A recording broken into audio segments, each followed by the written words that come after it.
Wednesday, June 25th. Chase is putting up new decals, Sapphire. I've been seeing ads for them. One includes like the daughter of a steakhouse owner or so. I don't know. I noticed the ads had a feeling like people who remind me of the 70s, to be honest. You know, it's like I feel like there's been a rollback or a cycle, as if they're starting up a cycle again. And you know, mass populations go through mindsets until they reach a peak. It's hard to explain, but it's almost like reintroducing the bell bottoms every so many years. And usually there's a modern twist on the bell bottoms, but for some weird reason lately it feels like society actually returned, I'm so not kidding, to the 60s and 70s. And like, as if there's certain types of people who exist and they come back. It's a weird philosophy, but I've witnessed this. And these types of people need to be in the Matrix program, if you will. That's kind of a weird thing, but it's like, did we go back to the 60s and 70s? And like, people apparently had kids who are like reminiscent of that time period. Like, it's hard to explain.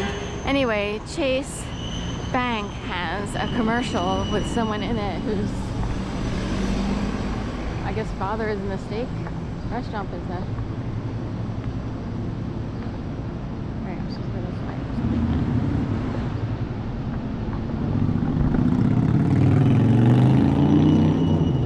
Take a look.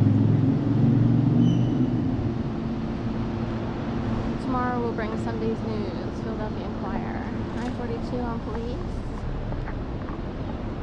So we decided to go up that way. Okay, so that, anyway, I just brought that up for some reason. Library is being advertised on the bus shelter. And I'm still, you know, I posted videos yesterday morning from my early morning walk. This is Holtz, Ashton, Rumble's closed, Midjouri, Express Edit. Although Express Edit's gonna leave. Levan Cookie, which is, you know, they are based out of New York, but they now exist they exist in towns that I see as partially orchestrated on some level. Bethesda, Maryland, for some reason, has a Levan. I find that really odd. And then larger cities. But the Golden Eagle atop here, that Eagle building has been here a long time. But he's full Monty, if you will. State and Liberty off to the left. And Sydenham, or George's Farrier Place, two names for this section, but people jokingly say side of ham. It's really Sydenham. It's probably like a Dutch or Danish, where a lot of, you know, Dutch, Danish words come up, like Slaughterneck Beach or whatever. And, you know, also Guild Travel, which can seem like a fish, but with one L. A fish eye clock at PNC Bank. 1511 Walnut, so just the 11 itself would have me wondering if it's part of the 11 Matrix bullseye. So I don't know why. I didn't notice these things many years ago. I had something really weird happen, and it started to come up into my awareness that So LA salons, that's how I see that. Or there's some sort of reversal. Sola salons, SOLSAL. Laser away. I would see like direct energy weapons even, or like some sort of like tasers, laser. Could things be used? And people don't know they exist even. Cheesecake Factory. So anyway,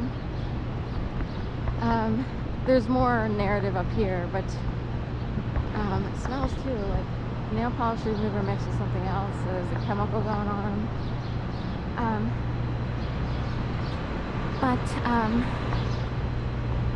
I'm still, in shock over Save a Fox, which is a big channel. They had over 2 million subscribers, I believe, or more.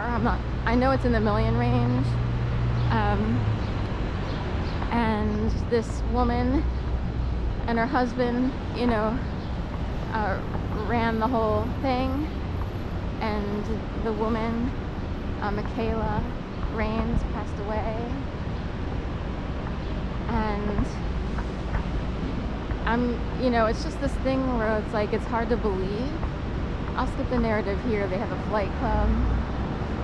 There's more to this. They had Come Spill on Me, Flight Club, The Exchange, and so forth and so on.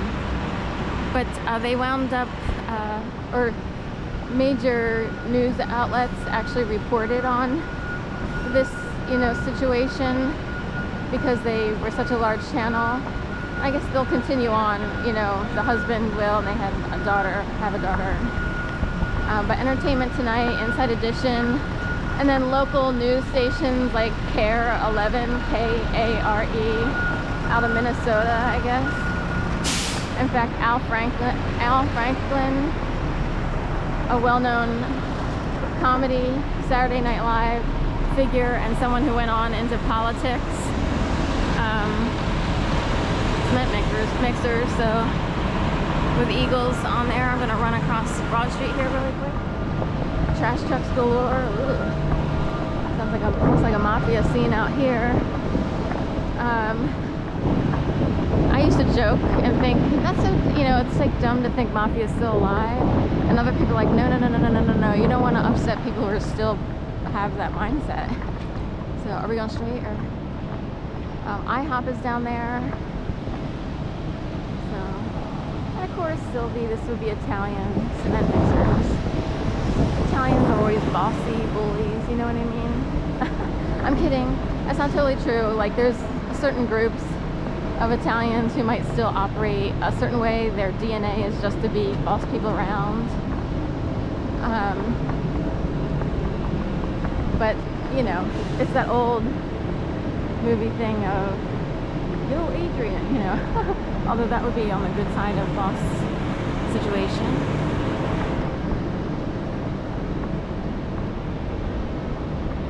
Anyway, with the Michaela story, incredibly sad.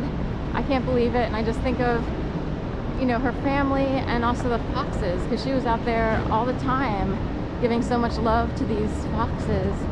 And in my mind, I can't imagine, like, them, it's like all of a sudden their person is gone, and what do the foxes do? They just have to get used to, not that the husband and whomever else can help and can run the fox sanctuary, that's fine, but it's just like she was the one who really was the person, and all these foxes will miss. Oh, we're going back.